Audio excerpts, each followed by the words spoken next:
अब नहीं आऊंगा दोस्त, अब नहीं आऊंगा. हातात आणि पाठीवर बॅग घेतलेला तरुण रडवेला चेहरा करून हे बोलतो आणि रेल्वेच्या दिशेनं धावत सुटतो. ही अवस्था फक्त त्या एकट्याची नव्हती, तर तब्बल 23,000 लोकांची होती. रखरखीत उन्हात डोक्यावर बॅगा घेऊन हे लोक 12-12 तास उभे होते. चेंगराचेंगरीची परिस्थिती सुद्धा निर्माण झाली होती. परिस्थिती हाताबाहेर जात असल्यामुळं पोलिसांना सौम्य लाठीचार्जही करावा लागला. त्याचे व्हिडिओ सोशल मीडियावर व्हायरल झाले. ही सगळी दृश्य आहेत सुरतच्या उधना रेल्वे स्टेशनवरची.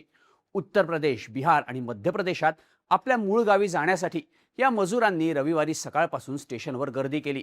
कोविड काळात आपापल्या घरी जाण्यासाठी जसे लोक झुंडीच्या झुंडी करून बाहेर आले होते, त्याचीच आठवण करून देणारा हा प्रकार होता. पण हजारोंच्या संख्येने हे सगळे लोक स्टेशनवर का आले? त्यांच्यावर अचानक आपल्या मूळ गावी जायची वेळ का आली? तर त्याचं कारण आहे सुरतमधली सध्याची परिस्थिती. जगणं महाग झाल्यानं आणि हाताला काम नसल्यानं मजुरांनी आपल्या घरची वाट धरल्याचं सांगितलं जात आहे. सुरतमध्ये असं घडतंय काय? एवढ्या मोठ्या प्रमाणात हे स्थलांतरित मजूर बेरोजगार कसे झाले? त्यांच्यावर ही वेळ का आली? जाणून घेऊया त्या व्हिडिओमधून. नमस्कार, मी शार्दूल आणि तुम्ही बघताय बोलभिडू. सगळ्यात आधी उधना रेल्वे स्टेशनवर नक्की घडलं काय ते बघूयात. रविवार 19 एप्रिलच्या सकाळपासून सुरतच्या उधना रेल्वे स्टेशनवर लोक रेल्वेची वाट बघत थांबले होते. या सगळ्यांना उत्तर भारतात आपल्या मूळ गावी जायचं होतं, पण तिथे जाणाऱ्या रेल्वे कमी असल्यानं तिथे लोकांची मोठी गर्दी झाली. या सगळ्यांना कुठल्याही परिस्थितीत आपल्या घरी जायचंच होतं. बघता बघता उधना रेल्वे स्टेशनवर 23,000पेक्षा जास्त लोकांचा जमाव जमला. भर उन्हात डोक्यावर बॅगा आणि गोण्या घेऊन हे लोक उभे होते. या उत्तर भारतीय मजुरांसोबत महिला आणि लहान लहान मुलं सुद्धा होती. ही गर्दी इतकी वाढली की स्टेशनवर थांबण्यासाठी जागा सुद्धा उरली नाही. तरीही या लोकांनी स्टेशनच्या बाहेर 3 किलोमीटरपर्यंत रांगा लावल्या. जो तो स्टेशनमध्ये शिरण्यासाठी प्रयत्न करत होता. त्यामुळे चेंगराचेंगरीसारखी परिस्थिती सुद्धा तयार झाली. स्त्रिया आणि लहान मुलं यांच्या जीवाला धोका निर्माण झाला. गर्दीच्या प्रचंड रेट्यामुळं काही प्रवाशांना गुदमरल्यासारखं झालं, तर वाढत्या तापमानामुळं काही जणांना डिहायड्रेशन सारखी लक्षणं दिसून आली. परिस्थिती हाताबाहेर जाऊन मोठी दुर्घटना होऊ नये म्हणून पोलिसांनी जमावाला अडवण्याचे प्रयत्न केले. स्टेशनच्या बाहेर बॅरिकेड्स लावण्यात आली, पण तरीही काहींनी ती तोडून टाकत त्यावरून उड्या मारत आत शिरण्याचा प्रयत्न केला. त्यामुळे पोलिसांना सौम्य लाठीचार्ज सुद्धा करावा लागला. प्रशासनाकडून सगळ्यांना शांत राहण्यासाठी आवाहन करण्यात येत होतं, पण कोणीही ऐकण्याच्या मनस्थितीत नव्हतं. एखादी ट्रेन आली की त्यात क्षमतेपेक्षा जास्त प्रवासी भरले जात होते. यामुळे सगळीकडेच एक तणावाचं वातावरण तयार झालं. परिस्थिती नियंत्रणात आणण्यासाठी पोलिसांनी प्रवाशांना रांगेनं आत सोडायला सुरुवात केली. गर्दी लक्षात घेता ज्यादा ट्रेन सुद्धा सोडण्यात आल्या. नंतर परिस्थिती आटोक्यात आली असली तरी अजूनही स्टेशनवर मजुरांच्या रांगा दिसतायत. पण हे सगळं अचानक झालं कसं? कामधंद्यासाठी गुजरातमध्ये आलेल्या या उत्तर भारतीय मजुरांवर ही वेळ कशामुळे आली? त्याची कारणं समजून घेऊयात. इराण, अमेरिका, इस्रायल युद्धाच्या झळा भारतालाही सोसाव्या लागल्या. देशात LPG गॅसचा तुटवडा निर्माण झाला. घरगुती गॅस पुरवठा सुरळीत राहावा म्हणून सरकारनं कमर्शियल गॅसचा पुरवठा कमी केला. कमर्शियल गॅसची किंमत 200 रुपयांनी वाढवली. यामुळे देशभरात अनेक ठिकाणी हॉटेल्स आणि इतर उद्योग ठप्प झाल्याचं आपण पाहिलं होतं. याचा थेट परिणाम देशातल्या फॅब्रिकेशन, ऑटोमोबाईल्स, काच आणि सिरॅमिक निर्मिती अशा उद्योगांवर झाला, ज्यात प्रामुख्यानं कापड उद्योगाचा समावेश होता. कपड्यांना रंग देण्यासाठी मोठ्या भांड्यांमध्ये रंग उकळवला जातो. नंतर कापडावर डिझाईन छापल्यानंतर तो वाळवून स्ट्रेट केला जातो आणि पुन्हा ड्राय करण्यासाठी गरम केला जातो. कापड बनवण्याच्या या सगळ्या प्रक्रियेत गॅसचाच मोठ्या प्रमाणात वापर होतो. एकट्या सुरतमधल्या टेक्सटाईल इंडस्ट्रीमध्ये दररोज 8 ते 10 लाख किलो LPG गॅस लागतो.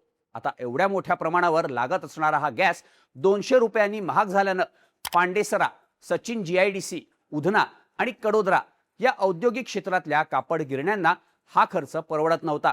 म्हणून गिरणी मालकांनी एकत्र येत 28 मार्चला उत्पादन 50% घटवण्याचा निर्णय घेतला आणि कामाचे तास 12 वरून कमी केले. साहजिकच या सगळ्याचा परिणाम थेट कामगारांच्या उत्पन्नावर झाला. कापडांवर छपाई, रंगकाम, विणकाम, जरीकाम, नक्षीकाम, पॅकेजिंग अशी कामं करणारे अनेक मजूर बेरोजगार झाले. सिलेंडरच्या तुटवड्यामुळे टेम्पो चालवणारे, हिरे उद्योगात पॉलिशिंग, कटिंग, सॉर्टिंग करणाऱ्या कामगारांना जेवण बनवण्यासाठी गॅस मिळणं अवघड झालं. अनेक छोटे उद्योग बंद पडले, ज्यामुळे कित्येक महिलांचं काम गेलं. शिवाय बाहेरून आलेल्या मजुरांना घरगुती वापरासाठी गॅस सिलेंडर मिळणं अवघड झालं. जे लोक शहरामध्ये किंवा कंपन्यांच्या बाहेर खाद्यपदार्थांचे स्टॉल्स, हॉटेल्स आणि मेस चालवायचे, त्यांना कमर्शियल सिलेंडर मिळणं अवघड झालं. म्हणून त्यांचाही धंदा मार्चच्या शेवटी बंद पडला. एकीकडे हातात पैसा नसल्यानं आणि दुसरीकडे जेवणापासून सगळ्याच गोष्टी महाग झाल्यानं या मजुरांना सुरतमध्ये राहणं अवघड व्हायला लागलं. त्यामुळेच बिहार, उत्तर प्रदेश आणि मध्य प्रदेशातून आलेल्या मजुरांना आपल्या गावी जाण्याशिवाय दुसरा कुठलाच पर्याय दिसत नव्हता. त्यांनी एप्रिलच्या पहिल्या आठवड्यापासून मजुरांनी कुटुंबाला सोबत घेऊन आपलं गाव गाठायला सुरुवात केली. हळूहळू ही संख्या वाढत गेली, ज्याचा 19 एप्रिलला उद्रेक झाला. बायका पोरांना उन्हातान्हात उभं करून हा मजूर वर्ग रेल्वेत जागा मिळवण्यासाठी आपला नंबर येण्याची वाट बघतोय. स्थलांतरित मजुरांकडे दुर्लक्ष होत असल्याचे आरोप सुद्धा केले जात आहेत. हिरे आणि वस्त्रोद्योगांसाठी ओळखलं जाणारं सुरत शहर स्थलांतरित कामगारांचं शहर म्हणून सुद्धा ओळखलं जातं. एका अंदाजानुसार या ठिकाणी 42 लाखांहून अधिक स्थलांतरित कामगार राहतात. शहराच्या एकूण लोकसंख्येमध्ये त्यांचा वाटा 58% इतका आहे. पण या मजुरांना अनेक वर्षांपासून योग्य त्या सोयी मिळत नसल्याची खंत व्यक्त केली जाते. रेल्वे मंत्रालय ज्या गतीनं वंदे भारत सारख्या प्रीमियम गाड्यांची संख्या वाढवतंय, त्या गतीनं सामान्य तिकीट असलेल्या गाड्यांमधील सुविधा वाढवल्या जात नसल्याचाही आरोप केला जातो. पण हे सगळं फक्त सुरतच्या बाबतीतच घडतंय का?